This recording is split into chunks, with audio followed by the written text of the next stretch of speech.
Around 2350 BCE, Sumerian city-states fought fiercely over access to water and fertile land, forever changing their social organization as local stewards of the gods positioned themselves as ruling kings. During this time, the city-states faced a gradual influence from Semitic-speaking people in the north, who brought with them elements of Hebrew and Arabic. These people, while adopting many aspects of Sumerian civilization, were less bound to the traditional city-state structure.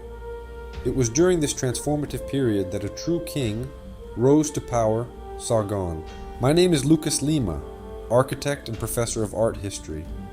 I've dedicated the past few years unraveling the intricate ties between art, culture, and the historical events that have shaped our shared destiny. Welcome to my art history series. Sargon, a name that signifies true king, conquered Sumer, as well as northern Syria and Elam, creating a vast empire. His ambitions were both imperial and dynastic, as he sought to unite the region under his rule. To achieve this, Sargon blended Sumerian and Akkadian deities in a new pantheon, breaking the traditional link between city-states and their local gods. Under the reign of his grandson Naram-Sin, who ruled from 2254 to 2218 BCE, the Akkadian Empire reached its zenith. Stretching from Sumer in the south to Elam in the east, and further to Syria in the west, and Nineveh in the north, the empire stood as a testament to the power and influence of the Akkadian rulers. But it wasn't just through territorial conquests that the Akkadian rulers sought to establish their dominance. The visual arts played a significant role in both reflecting and solidifying their power. Our journey through Akkadian history takes us to the intriguing world of sculpture. One masterpiece that captures the essence of power and narrative is the magnificent copper portrait head found in a rubbish heap at Nineveh. Believed to be dated between 2250 and 2200 BCE, this striking artifact is sometimes identified as Naram-Sin himself. Its extraordinary power is derived from a combination of factors, including the expert craftsmanship and the expression of strength and authority. Another stunning example of the Akkadian rulers' use of art as a medium of power is the 62-foot stele erected in the city of Sippar.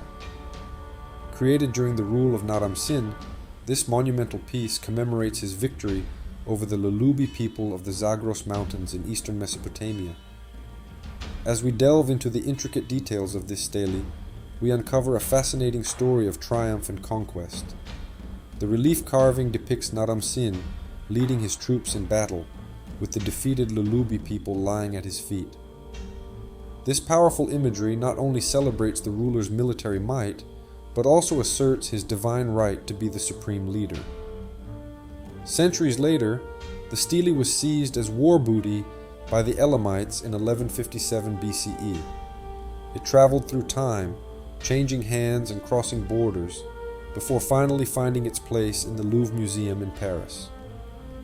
In the upcoming episodes, we will continue our journey through Mesopotamian history, delving into the Neo-Sumerian revival.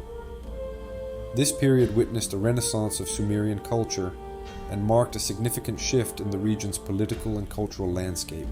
And if you want to delve deeper, I invite you to read my meticulously detailed articles that will ignite your passion for art and architecture. Check the link in the description of this video, and together we'll continue to explore the fascinating world of art history, one masterpiece at a time.